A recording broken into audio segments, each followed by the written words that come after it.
All right, welcome everyone. We're Semblance of Sanity. I'm Caleb. I'm Jacob. And we're here for RWBY Volume 6, Chapter 13. This is the finale.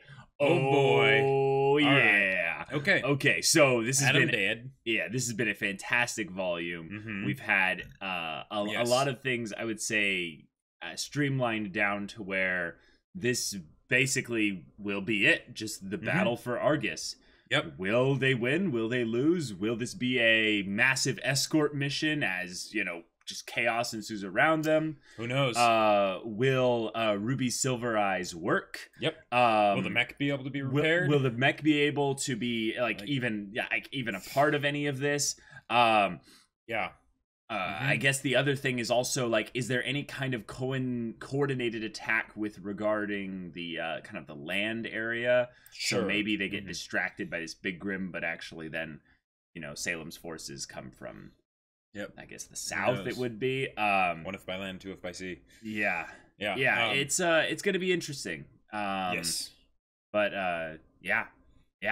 There's also the question of whether or not Yang and Blake are going to tell company what happened. Not worth mentioning. Because you know, with chaos happening and stuff, it might get brushed to the side. But you know, we're gonna have homes to defend too. Is the thing? Yeah, that's also it's true. not just about like getting out of the city or getting people evacuated safely. Like there's personal stakes here. I wanna shout us out a little bit. We called Leviathan multiple episodes ago. You guys can go and find it and stuff. It's not that it's a Seagrim is the thing. It's the fact that it's a Seagrim and it was called Leviathan. And we literally said Leviathan. And the thing is, Leviathan is a very common term to refer to sea monsters and stuff. But still, it's just one of those things where it's like, okay. Yeah, exactly. Exactly. So guys, without further ado, let's get into this. All right, everyone, if you're here, that means you're here for the full-length timer early access reaction for this here. So make sure to sync up your roosterteeth.com footage with our countdown here, which will start right now. 5, 4, 3, 2, 1, go. Genlock! Yeah. Available right now on roosterteeth.com. For everyone, yes. At least the first episode. Right.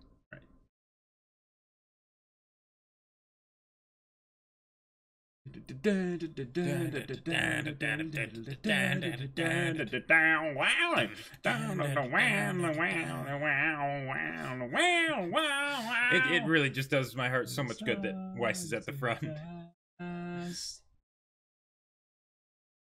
The darkness cannot last.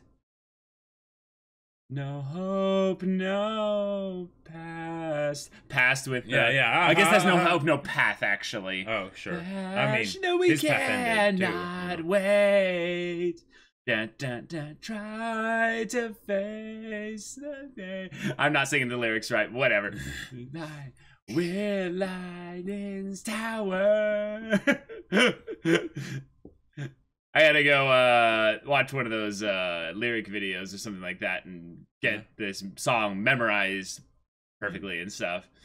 Now, here's the question. When Adam sheathed his sword, yes, it could almost be foreshadowing for the fact that he ends up getting stabbed with his own sword, because the way it looks like it could look like the sword is getting jammed into him. Oh, I mean, it was possible. totally, like, it's obvious that it was like a sheathing and all that stuff, but, you know. Why did they have him be sheathing his sword? He didn't have to be. Maybe it's a sheathing thing of, like, my fight is done. Sure. Putting his sword away. Yeah. I mean, I think if you look hard enough, you can find symbolism with hindsight, you know, like in anything. But yeah, there might be something there. Oh. This is, not what I expected. Oh. The bad guys coming? Oh, sure. Oh, Neo! Hey! Neo! That is... Hey! Okay, that's oh, cool. that was cool. That was good. Like, I love the particle effects and all that. That was awesome. Oh, of course. Cinder has to be and she has styling. Freaking... The cloak is the color scheme of the Fire Nation. Like... Hey, that's true. I mean, that's true. Just saying. It's got some blue in it, though. Yeah, but, you know. Or some purple. My one-liner. Even Neo's just like, Yeah. whatever. But they are definitely... Oh!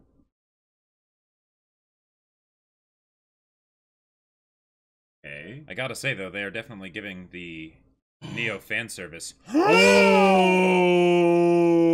dang. Oh my god. No way. And she can maintain that?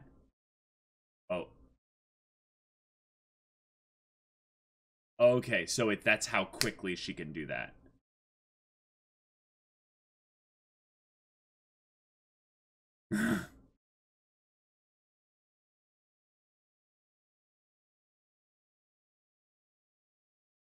Oh, okay. All right. Yeah, let's get to the part where we're really excited about here. Godzilla. It's a Leviathan. Okay. That actually makes it a lot more problematic. Nice. That's a total Godzilla reference.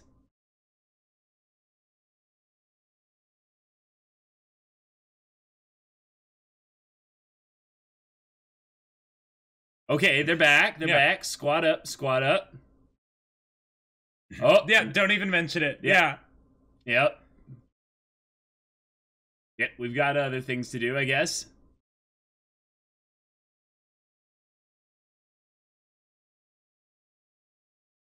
Yeah, Weiss, you stare at the camera and give us the that's right. chastisement.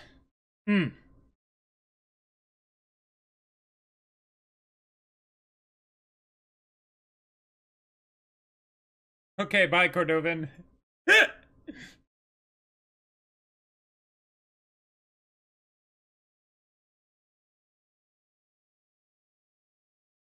Well, it's collapsing under the pressure.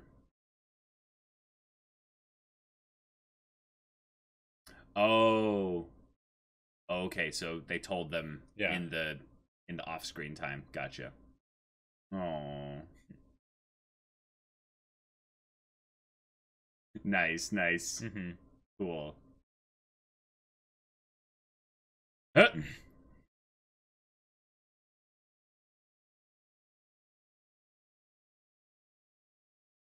Oh, and ditch Argus? Whoa. Yeah. Not like this.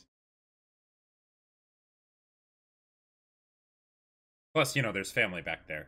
Yeah. You know. People we care about.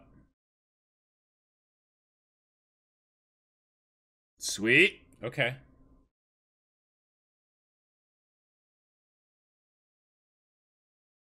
Eyes up. Yep. Nice catch. Nice catch. Oh, I like this track. I like this track. OST. Oh. Okay, it's huge. It is huge. Uh-huh.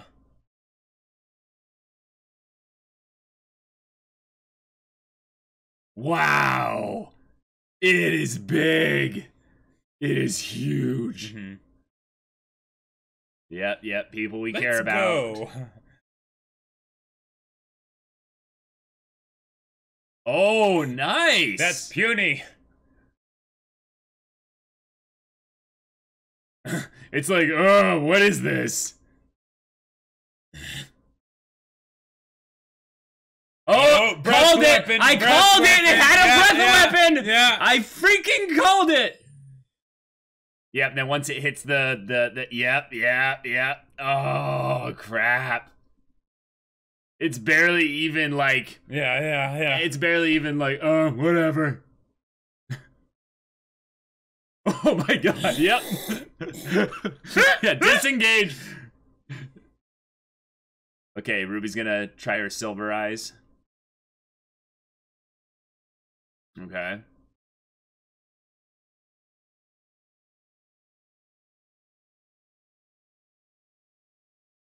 Well, I can. Yeah. Yeah! Yeah!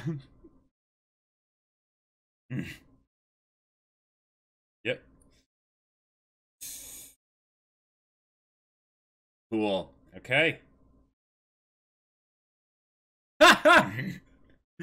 Oh, come on! Come on! Okay. All right. Okay, here we go. All right. Nice. I love the little gray hue around it yep. to really let us kind of give a visual cue that it is being masked. Because I think that's what you'd want, right? Is you would want to have some way of distracting the Leviathan's direction. But I guess since there's so many people that it can sense the negative emotion from, oh crap. Oh.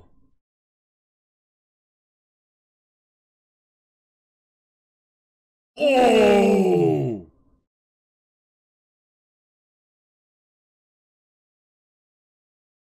And we need air support. Yeah. Hey! Combo time? Yeah! Combo time? Okay. Ah! Ah! Oh, she's keeping them steady. Gotcha. Oh, yeah, it's stupid slow. Oh, all right, okay. all right. Cool. All right. Just chilly. Just do it, RWBY. Let's go. Okay. All right. Everything's...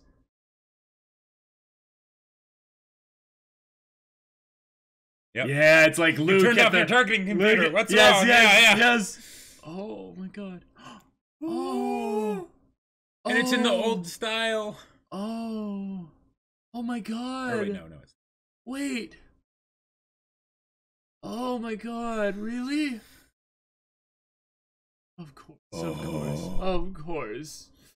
Oh. Holy crap.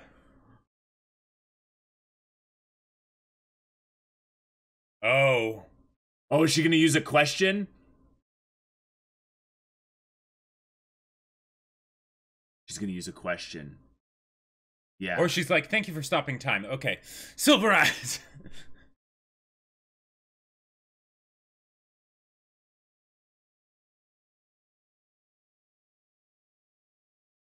Uh-oh.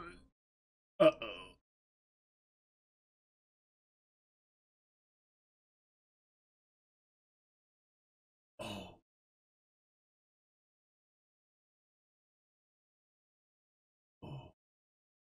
Okay.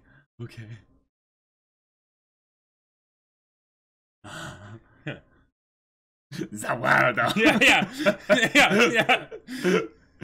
Oh my God. Oh, this is so beautiful. Oh, it has to work now. It has to. Oh boy. Oh. Yeah. Oh, into its mouth. Okay. Yeah. Summer, oh my God. Oh, we've never seen. Oh, with the new track! Yeah! Oh! Oh! Holy God, crap! Yes! Holy crap! Ah! Holy crap! Yes! Oh wow! Yes! Wow! Oh, it's just too big. Oh! And now Cordovan tells all the... Yep. Oh, she tore off the arm!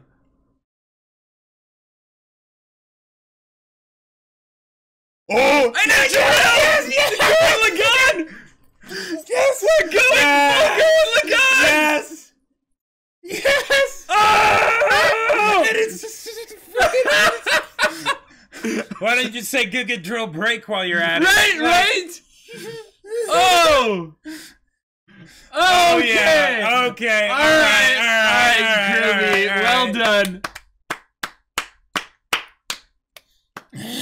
Oh my God. That was awesome. That is, yes.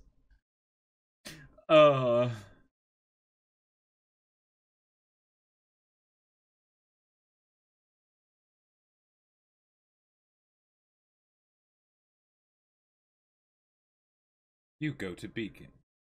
Atlas. Ah.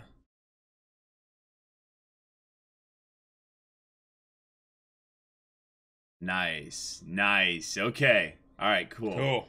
Cool. She's basically being like, Ruby was his wife. Go. Yeah, yeah, yeah. And Ruby's just like smiling. Okay.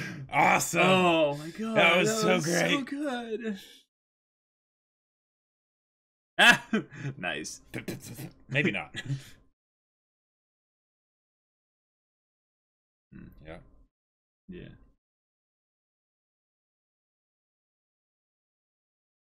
Hey, nice. Yeah. Did you see that? Oh.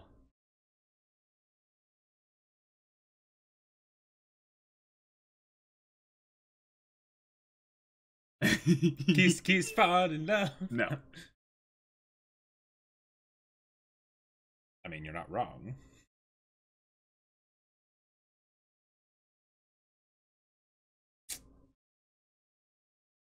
Aww.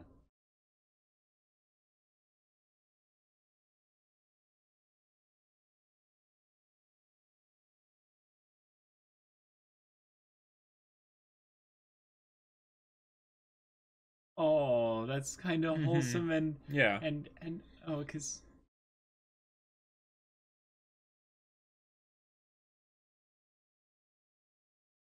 ah ah ah ah ah ah ah ah. Oh. Okay. Ah. Oh.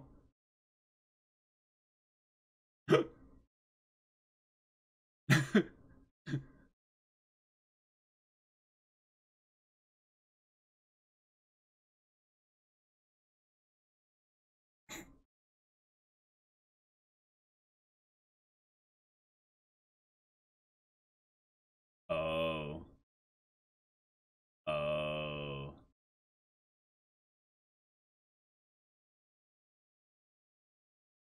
Oh.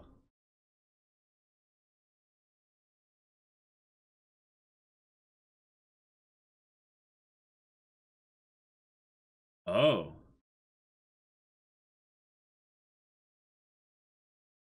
Yeah, probably. Yeah.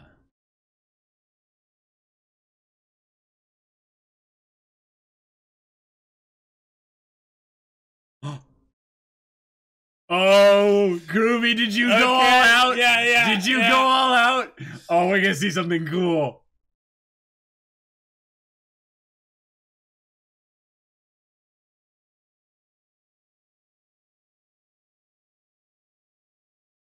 Oh. What? Whoa. What? Oh my god. They're on an island on top of an island. Wow.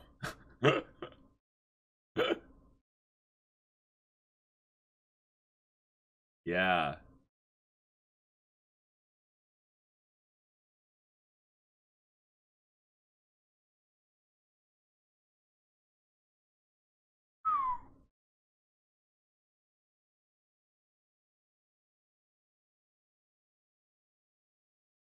Oh. Oh, that's good. Oh my god. That's good. That was amazing. Oh like, my that, god. And that final shot, like that image of Atlas, I was just like they were showing off right there. Like it looks almost futuristic, not just because of it being raised with probably some gravity dust, but the cityscape looks very, very futuristic. Wow, Ruby, well done. Yep. Yeah, I gotta say, just major congrats to everyone for, I'd say, just giving it like really like 100% in their roles. I couldn't think of anything where I was just kind of looking at the volume and being like, huh, that part kind of, you know. Yeah. No, it was just absolutely fantastic. It met expectations or Mhm. went above and beyond. Like Yep. it was fantastic work, like amazingly done. Yeah. One of the things that I thought was kind of interesting is that in the credits, they changed it to Ozma instead of Ozpin. Oh, gotcha. Dang. Yeah. For Oscar. Like, well, Oscar was there too, but for Ozpin, right, there's no Ozpin anymore. right, exactly. It's Ozma. Gotcha. This is a new song.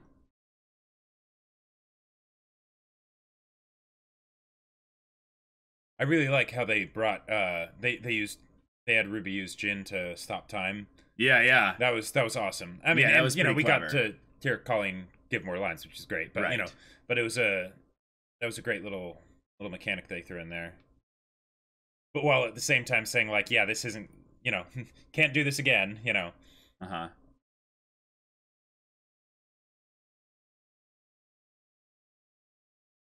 Wait. Also, This song, Jacob, like listen to the lyrics. This is really good. Like Nevermore. yeah.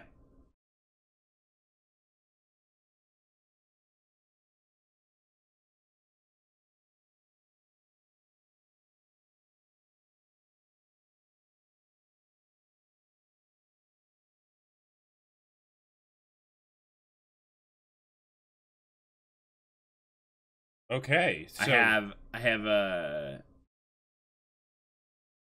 very real vibe about.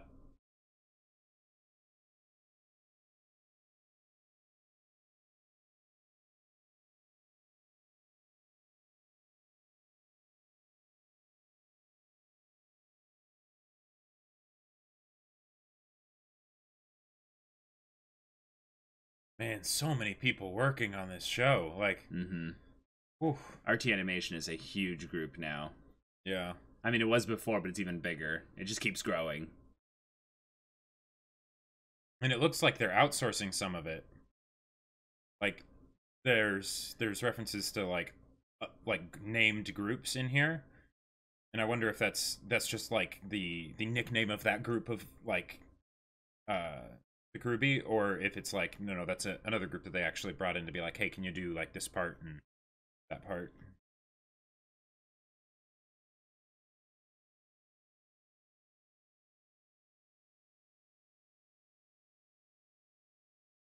Wow. This is a really good new song by Jeff and Casey, but I'm hearing another voice in here. The girl.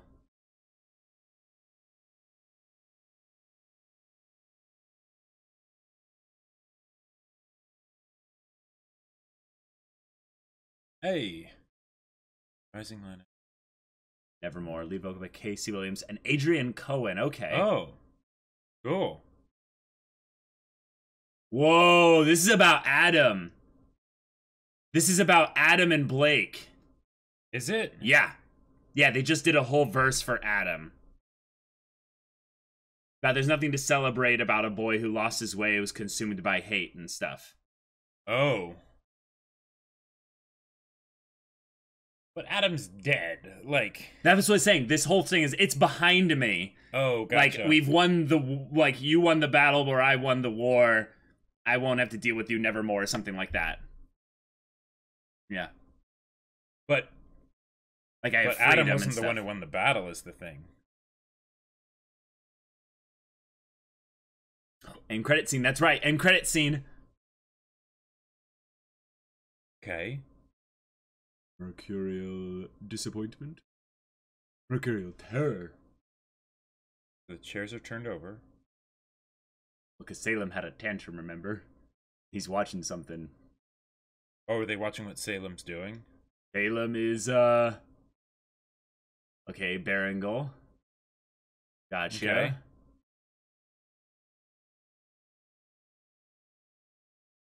Is she gonna make a Super Grim or something?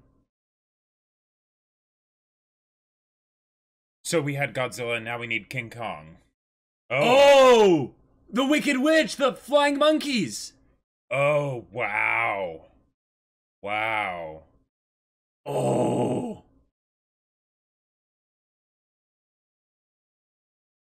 Oh, of course she has a lot of them. Right. Of course she has a lot of them. Of course. Of course. Nice. Oh. Oh. Hey, Hazel. Saying. Oh. Do it yourself. Do it yourself. Oh. Whoa. Oh. I can't wait. Oh my gosh. All right.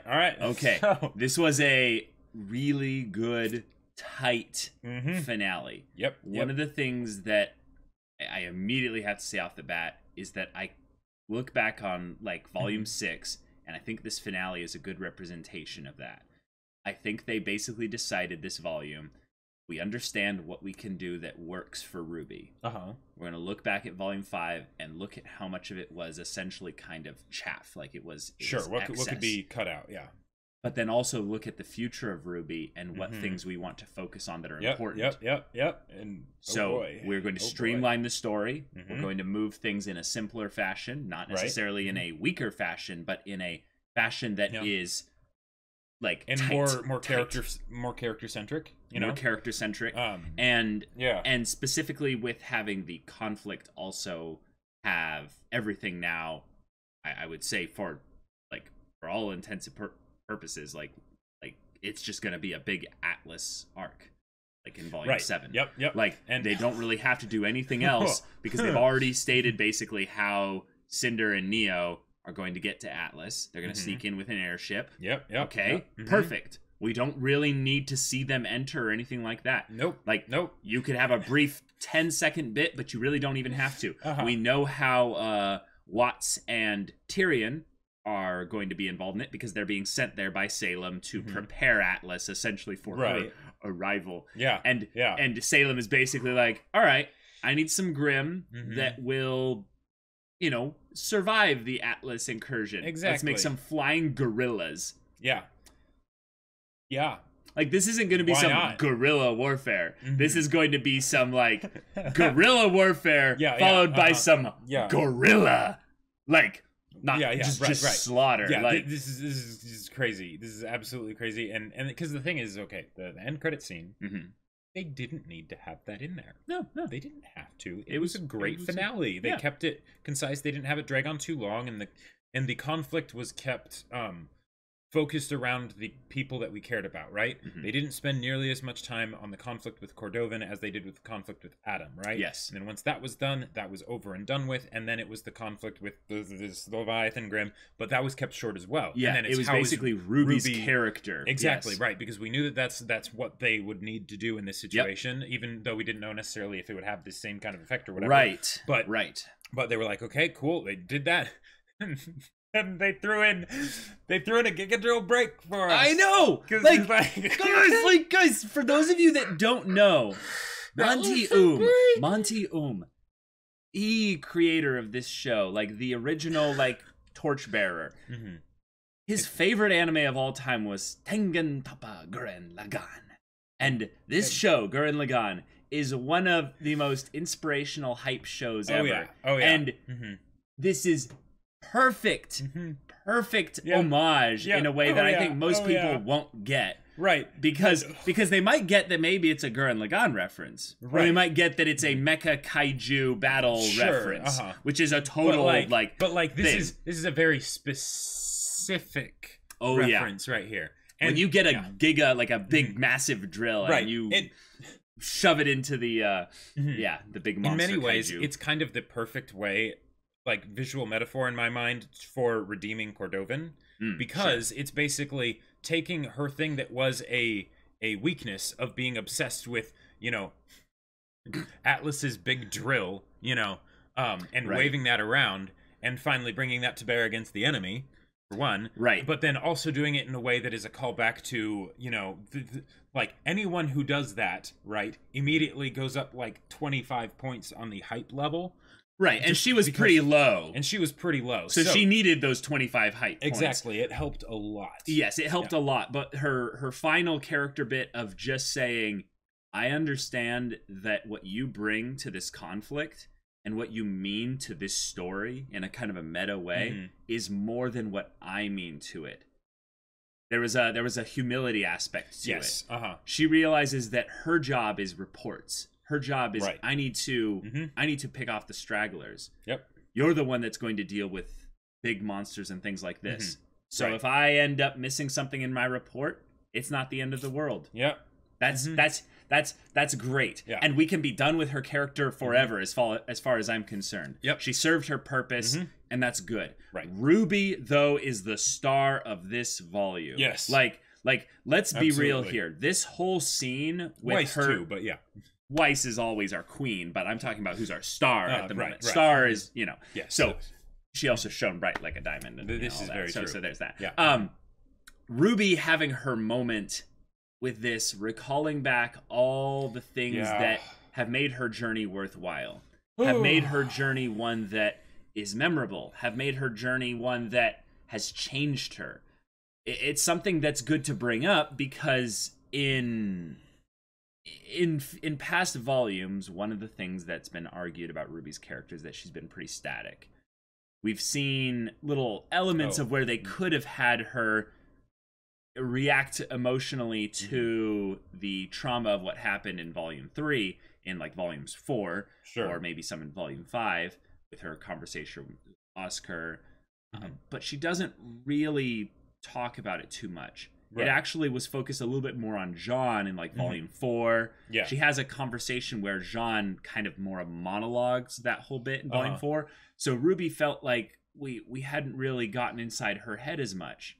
And now through this volume, we had her conversation with Maria Calavera, which I still think is probably one of the best important moments in RWBY as a series for RWBY's character. Yes, for sure. Just specifically for her character. And this was a direct callback to that, in that you're doing this to protect the people of Remnant.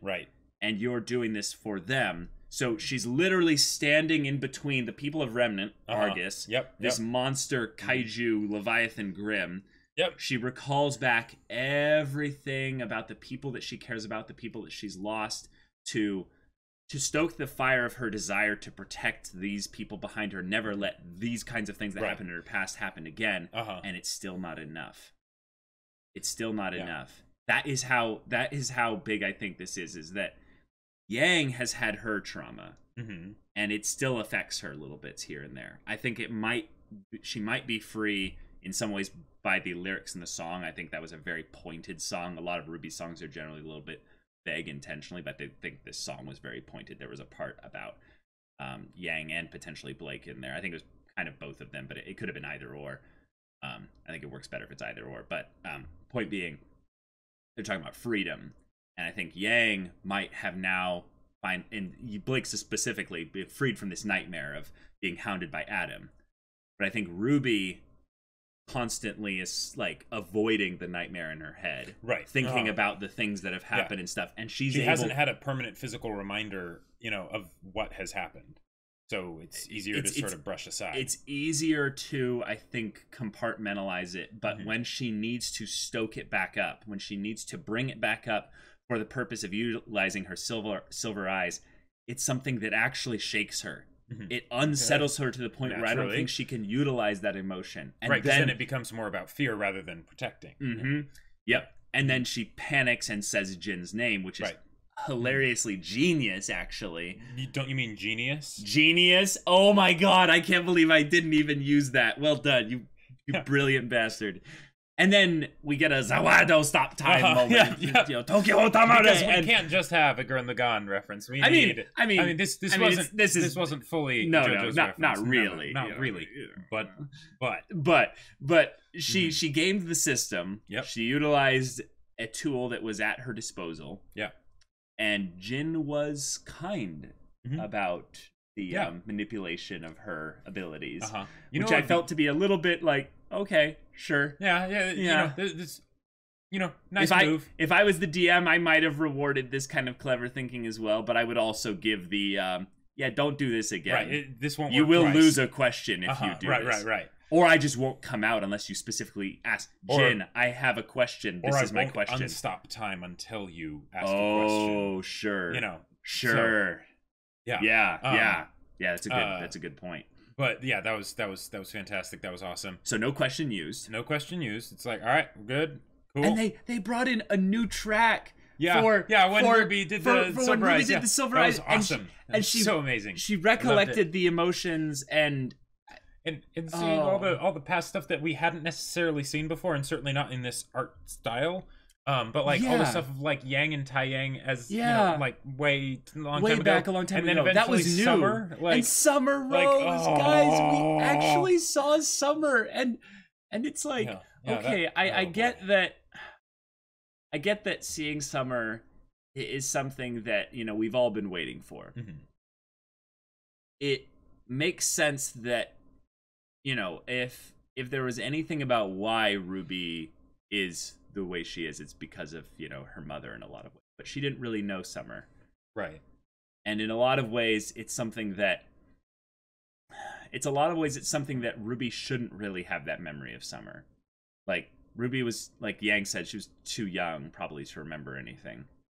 Like, she was really young. Or was RWBY too young to remember Summer, or was she too young to remember when Raven sorry. I'm getting confused I'm not here. entirely sure, but I'm getting confused here. No, I think you're right. Yeah, you're right. You're right. So yeah, she doesn't remember Raven. But so she has this memory of Summer and stuff. But there's this almost like sweet aspect of it of where there's a passing on the torch. Oh yeah. And feeling like she's now actually She's now actually, I would say, fulfilling her purpose. She's being who she was meant to be. Yeah. And this is the day that she's waited for. Right. There's something I would say beautiful in that, and there's also something really sad in that because Summer's dead. Summer's dead. Yep. Like I loved the theories way back when that Salem is Summer, but no. Yeah. Salem killed Summer. Summer was sent to defeat Salem, and it didn't work. Yeah. And I think that's probably one of the things that is really sad about all this is that RWBY is fighting a battle that right now the only thing we have going for it is maybe Ozpin's prophecy of a smaller, more honest soul. You know? Like Ozpin's thing of basically saying that like it's not going to be, you know, great power. It's not going to be, you know, strength. That defeats won't darkness. Necessarily be some massive drill piercing the heavens. No. I mean, that would be awesome. That would be but did you also see a little bit of a connection of kind of a is kind of fun, like because RWBY looks so similar to Summer, right? Oh yeah, right, and that's definitely. But the white cloak and kind of a okay, so remember in MHA. Nana Shimura. Yeah. That was for the final. I thought smash. of that too. Yeah. I think it's mostly the white cloak. Well, right. But there's the dark-haired woman in white clook that you know basically says, right. You know, it's the passing on of the torch. Yeah. And I thought that was really, really beautiful. I also got to say I like that we are now. Getting a little bit of the limitations of the Silver Eyes. Yes. Which means Kevin might have escaped by now. I think not. Oh, yeah? I think not. It might just be the size and strength of the Grimm. Sure. Kevin was not nearly as big as this boy. And also, here's another thing that might be a little bit sad here, is that RWBY broke at that scene. This was her calling up the emotions. Yes. That was the real the eruption of everything that had been gut-wrenching visceral reaction of it that was so raw. Of her friend literally getting killed in front of her. So if they ever have a Leviathan and they don't have a mech with a drill, what they need to do is just like kill Weiss or Blake. Shut up like no, not at all, not even as a joke. Like no, but dang it, Jacob. The part with Cinder and Neo at the beginning was great. Very stylish. Yeah. Although there's a part of me that was wondering the fact that they had Neo literally just like change her outfit for something low cut. Is that something that's just like a bit of fan service that they're throwing at the fans because they know how much of a fan favorite Neo is? As opposed to her original outfit? As opposed to her original outfit. I mean, I'm all for the new outfit. It looks great. And the actual like transformation sequence. I honestly don't care, didn't notice. I think if anything, I was more surprised that Cinder is still forcing herself to wear high heels. Like she's wearing high heels in the grass. Well, like, I mean, the grass and Cinder, dirt. You know, I get it. Like she has to have the slippers, you know. But like I was kind of a big fan of like Zuko alone Cinder, you know. Yeah. Well, like, but she's no, here's the thing. She doesn't like the idea of Cinder alone, you know. No, but that's actually a good point. You know what these outfits are? These are preparation for Atlas. Yes. Because Atlas is a little bit of a higher society kind of wealthy area. So what you'd need is something that would blend in a little bit better. Something to conceal the Grim arm too. Well, she has something, and it's some kind of like gloved thing with the claws being covered in black or something. Yeah. Because the claws are white. So they should have been shown as white unless they were covered, which means they were covered because they were black. So that means that well, and like if it's just like a little cloak flap, you know, that's hiding it, that wouldn't. Well, it wasn't because we saw the arm. Right, exactly. Exactly. Her what is that thing called? I have no idea. Because it's like half poncho, half like fashion. All I'm saying is that it's basically Fire Nation robes. Is the thing. The color scheme, yes, the trim. Just saying, this is the episode of references right here, and yeah, the lighting made it tricky for me to tell whether or not the actual like main color was black or kind of a purple blue or something. But if it's black, then yeah, it's Fire Nation. It's just saying. It had the gold trim and everything. Like So if Cinder can be given the opportunity to be involved in Volume 7's conflict in a way that is consistent with her character's motivation, she might be redeemed as a character. So basically, so that because.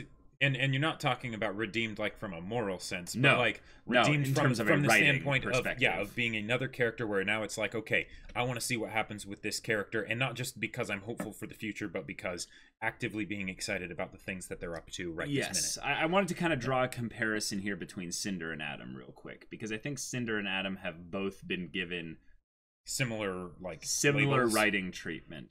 Oh, okay. Where they've been essentially potential baiting us with both of them like for a very long time now. Sure. I think that Adam has actually been done better in a lot of ways than that Cinder has, in that he actually has something that he's doggedly going after and making like really, really intense decisions based upon.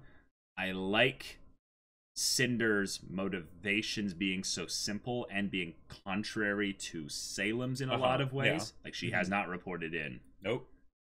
Like that's she's AWOL. Yeah, she's kind of AWOL at this point. The thing is that we didn't really get any of that conflict with her.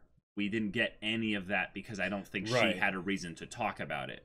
But if she bumps into anyone in Salem's party, that's where things will get interesting. So Adam, I just wanted to bring this up really quick about Adam, because I've been seeing in the fandom a lot of things about people really being upset with how Adam was handled. Really? Yeah, and I understand why. I understand why they're upset, but I wanted to say something right here, is that Adam's character was already homogenized and, like, I would say lessened in terms of potential back in Volume 3. The minute Adam showed up in Volume 3 and went into his and went into angry, ragey ex-boyfriend thing, that was his character. Right. Now, here's the thing. The black trailer, there is no character of Adam It's there. Just I'll set the charges. Right. That's basically to show that there was a conflict between Blake and Adam on a morality that separated level. them on a moral they were morally askew from each other.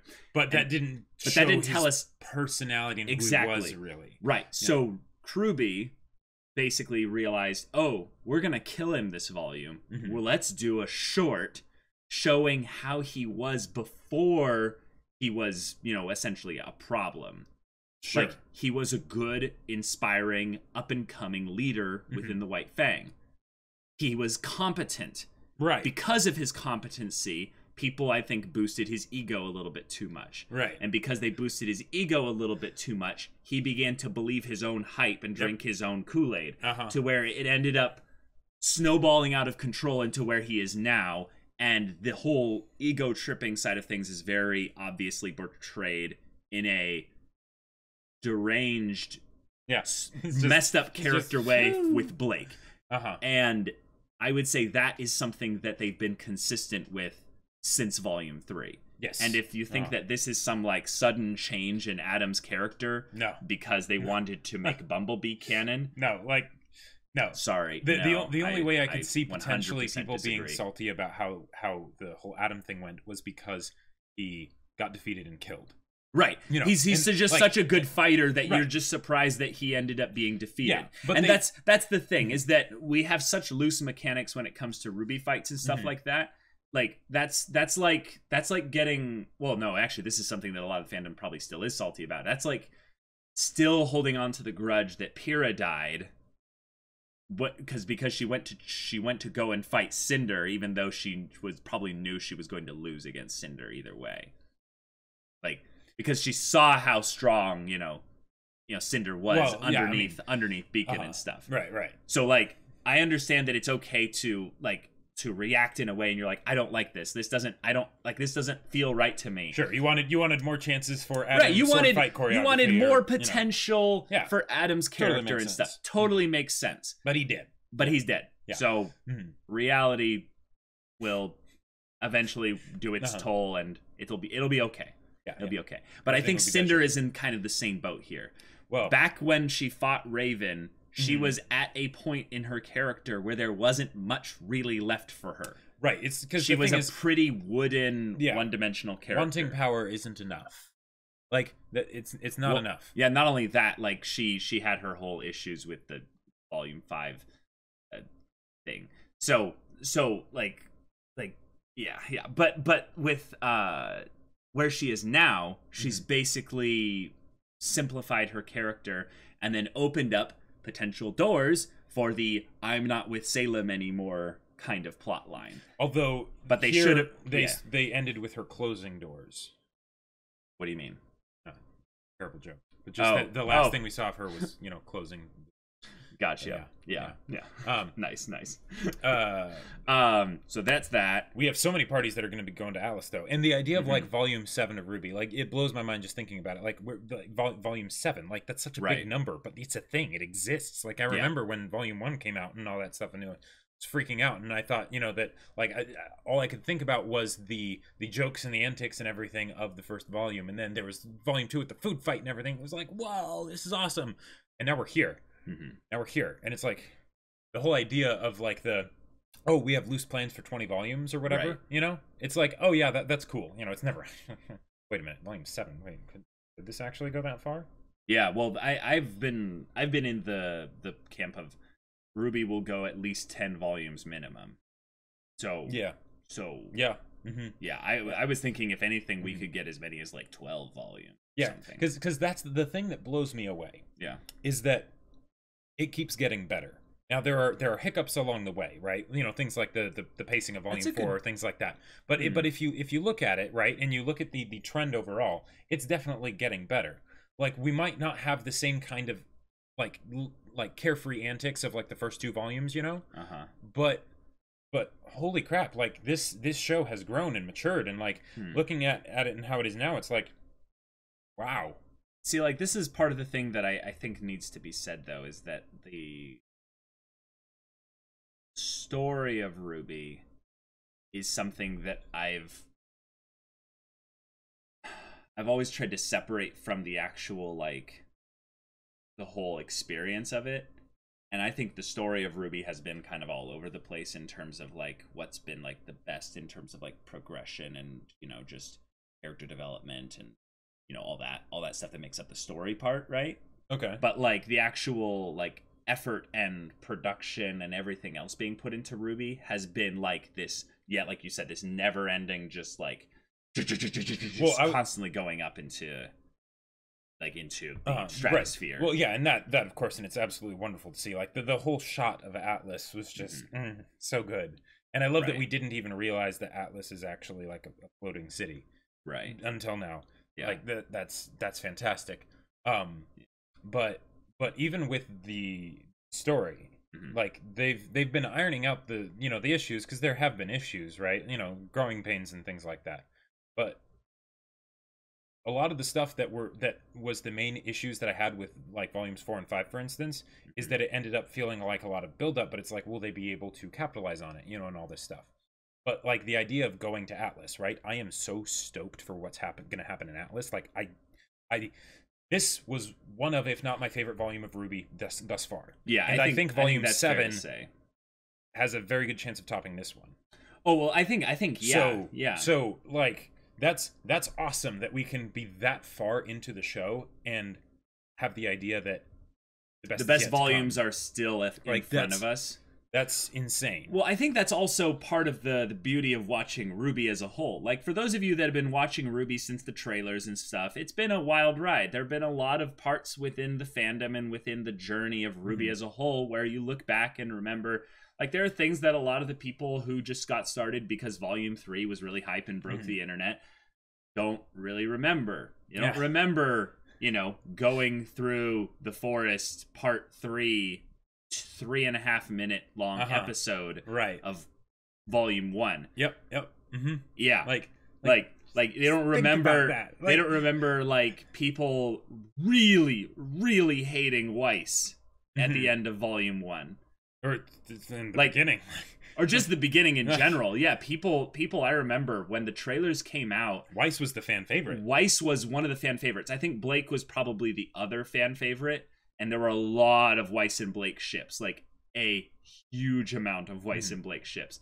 And it was just like this checkmate, Yeah, exactly. But then what ended up happening was the story came out and people just fell in love with like the color, the beauty, the positive energy, the weapons. Like it just became this fount of where creativity was spawned from. And then it took forever before we even got into our first like really big fight post episode 1. And even then there were a bunch of people that had issues when they first got into the show, and it had a much less serious tone than the trailers did. Yeah. And they were like, wait, what's going on? Okay, high school antics and, high-pitched voices. Like, come on, I expected more gritty seriousness. Where's the intense fights with the awesome music, And then you'd have to wait many weeks to get to, the whole Deathstalker and Nevermore fight. Players in Pieces. Yeah, Players in Pieces. Yeah. And now we're... now we're here. We're here. It's something where... I'm sure a lot of people who have experienced like long-running shonen stuff have probably had this, experience as well, is where you grow attached to the journey that you went on just as much as you grow attached to the characters and the story that you're watching. Sure. And there's a lot of things that happen that are extraneous to the actual experience of the show, or not the experience of the show, but the show itself, that are actually a part of the experience.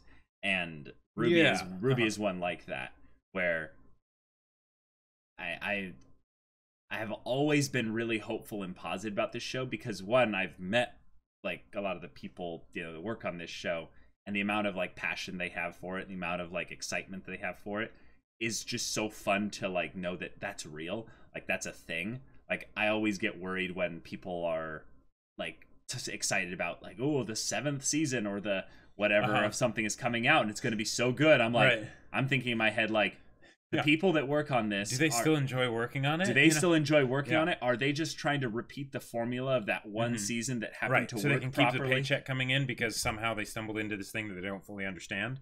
Yep. Yep. No, these people love this world. They love this universe. They love these characters. They love doing the do.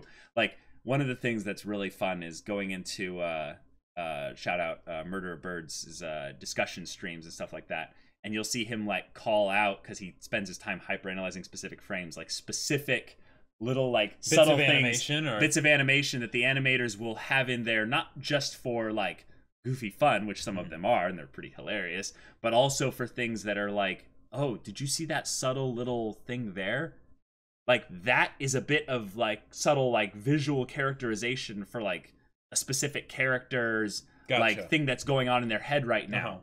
That's something that we didn't have in the first 3 volumes. We just didn't have those. Cookies and, like awkward roof runs and things. Yeah, the team at Rooster Teeth has just killed it this volume. And I gotta say, this is my favorite volume. This is definitely my favorite volume. I think that I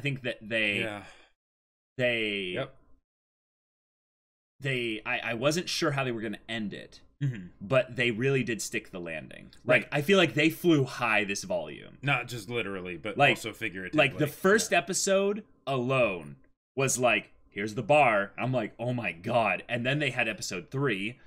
Oh my God. And then they had the apathy.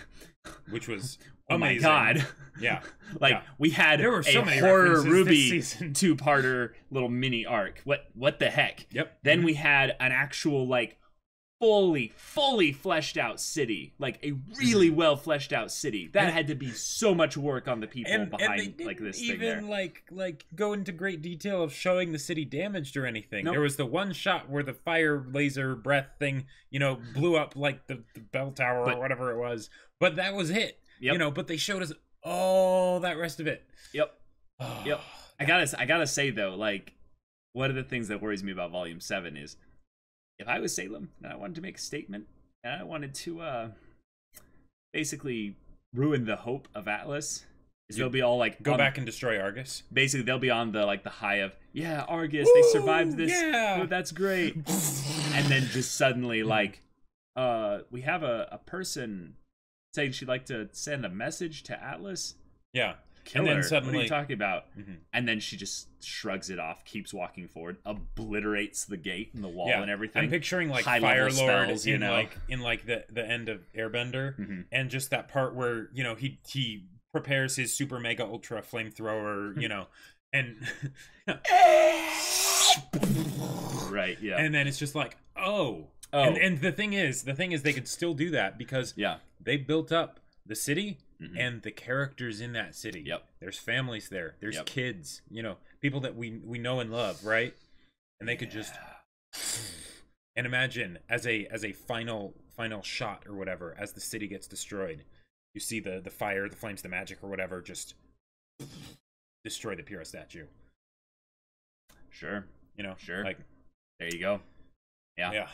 Oh boy. So Volume 7, we have our predictions and stuff for that. We've given a lot of them already, but there's a lot of cool things that can go into the themes of how humanity has made mistakes along the road to survival and to advancement.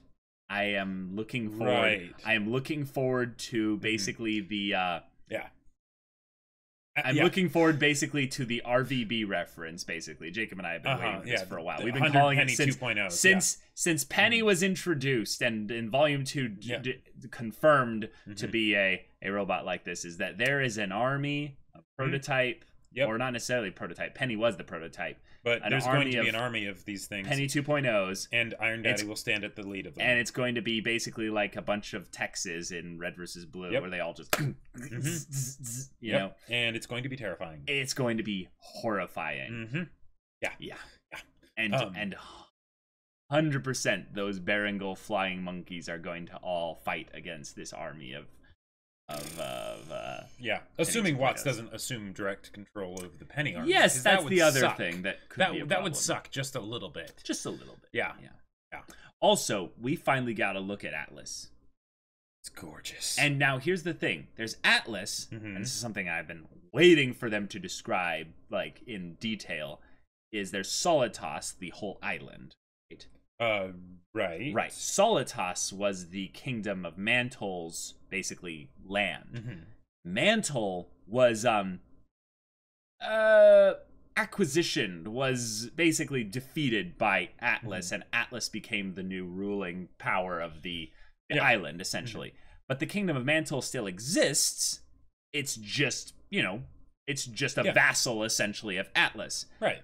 But the thing is that Atlas is now a floating city. Yeah, like as far as defenses against the Grimm go, like that's great. It's That's not gonna almost perfect. Yeah. Now, granted, with how many flying Grimm Salem has, who knows how many she'll have by the time they actually set out, right? Right, exactly. I'm like, this is some Silmarillion Morgoth stuff where Salem, really, since she's immortal, she should just be like, cool. And she sees I'm the just means gonna- of black goo production, so there's no limit exactly. to what she can actually make. She just, you know, I mean, spend 100 years just spawning Grimm. I think that's what she's been doing. You just, when you finally go out there, you have billions of them. You know, like, yeah.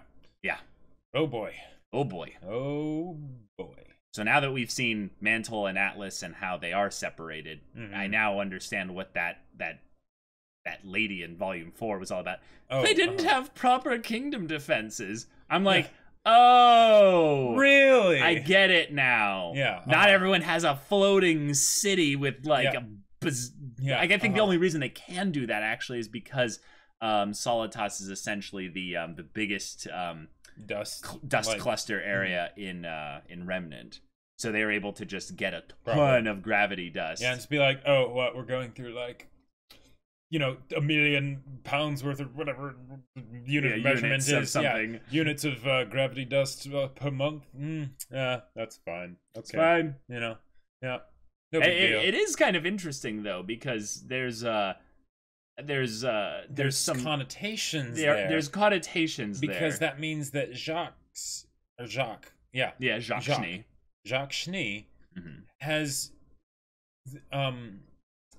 let's just say that the Atlas government kind of needs him, and generally when a corporation gets so big that the government needs to listen to what they say and do. That's Did I say government scary. or corporation? That gets too big. I think it's when a corporation gets so big that the government needs to you don't necessarily have an independent free government anymore. Thankfully, we have Iron Daddy. I think Iron Daddy is probably going to be heated in the middle of actual like intrigue level kind of politicking with him, because the fleet hasn't actually done anything. Now, they did have we recall all Atlas forces from the world back to Atlas, so maybe they've now finally recalled everyone, or they're still in the process of that, but I would think that in some ways you can't have a conflict between money and military might go on and actually be successful. Right, war is expensive. Well, they're not at war. I'm talking about just militaries are expensive.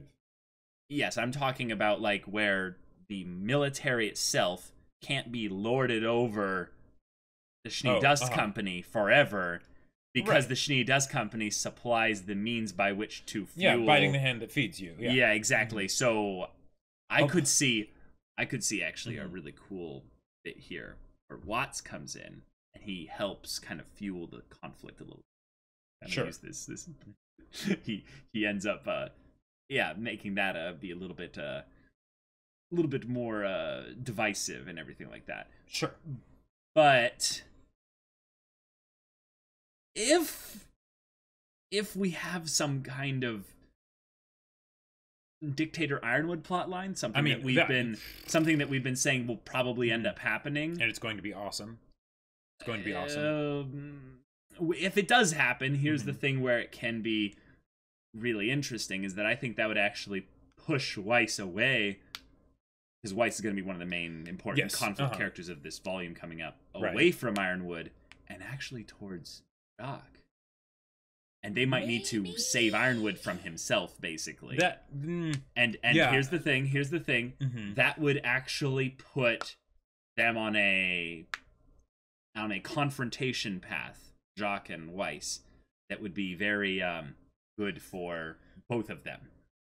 Like, Weiss needs to confront him, and that's something that's his. Sure. That's her. That's her monster that she needs to defeat, basically. Yes. And then the little Shitley, he's the ad, you know. He's the ad, He's who cares? Whatever. That is a good point, though. This will be basically the Schnee conflict coming up here. It's going to be fantastic. With a lot of companions. Yep. Weiss and her companions. Yep. Like, Go Queen! The number of players in this next volume is going to be ridiculous. Right. Because you've got RWBY and the gang. And company, yeah. Yeah. You've got Neo and Cinder. You've got Ironwood Atlas, and Winter. Ironwood and Winter. You've got Schnee Dust Company.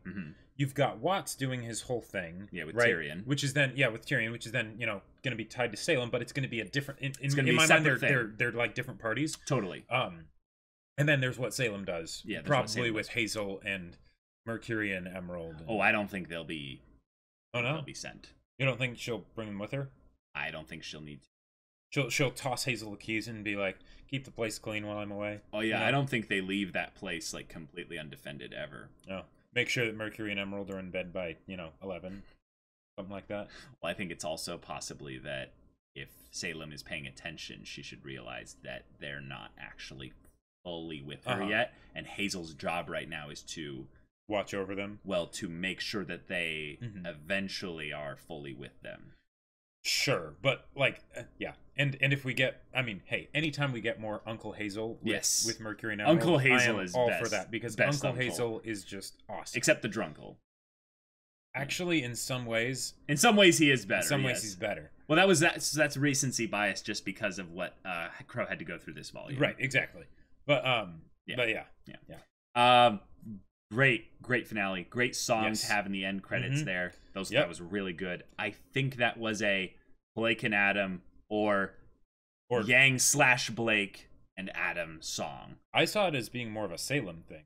Okay, I think you were listening. You won to the this lyrics battle, then. but I won the war. No. I don't think you were listening to the lyrics. I would go back and take a look again because there's a very specific part that's like hardcore, like Adam, like Blake. The songs in RWBY generally can be applied to a ton of different characters. With the exceptions of like very specific ones, like Bumblebee or whatever. Like an example of one where people have constantly tried to apply it to specific ones, and it's way more vague. Is Sacrifice. Yep. And because I don't see how Blake or Yang would be saying you won this battle, but I won the war. Yeah, that's why I'm saying that lyric. Don't take that one lyric and then have that cover the whole there's song. other stuff too with the other parts of the song. Right. Well, we'll check out the lyrics and stuff, and then do that and stuff as well. Which, by the way, we probably will do a Volume 6 song music review this time. The reason why we didn't do one with Volume 5 particularly was because most of the songs were already heard and stuff. But Volume 6 one might be one that makes sense because I don't remember many, if any, of the songs that were actually put into Volume 6 this time around that were new. Right, there were a lot in the recent episodes, but still. Yeah, exactly. And not the OST we're talking about here, but like the new Jeff and Casey lyric based. The OST was fantastic too. Like the OST background tracks were had some good ones, But yeah, guys, thank you so much for watching this reaction and discussion. If you want to see the next episode's reaction discussion, well, too bad. That's Volume 7. That's coming up later and stuff. But we will be doing reaction to those. For those of you that are asking about Genlock, no, we will not be doing reactions to Genlock. It's going to be made specifically be on roosterteeth.com's first membership program thing. I think the first episode is free for everyone, but yeah, go check that out and support them there. Yeah, thank you all for going on this journey with us here. Stay tuned this summer before RTX for the next RWBY trivia contest, though, the Vital Knowledge Tournament. Nice. That'll be our third one that we'll have done, and I'll be hosting it this time, and I'm thinking about having some kind of RTX related thing to correlate with. But yeah, I will incorporate Volume 6 trivia into this one as well. Also, forgot to mention during the discussion, because this episode was so crazy, but again, my sci-fi novel Battle Lines is still available for pre-order. So go check that out. There's a pinned link in the pinned comment with a link. The thing. Get that there, because it's really good, and the signed copies will not be available much longer. So check that out. Yeah. So we'll see you all in future videos, but until then, we're Semblance of Sanity. I'm Caleb. I'm Jacob. And we'll see you all next time.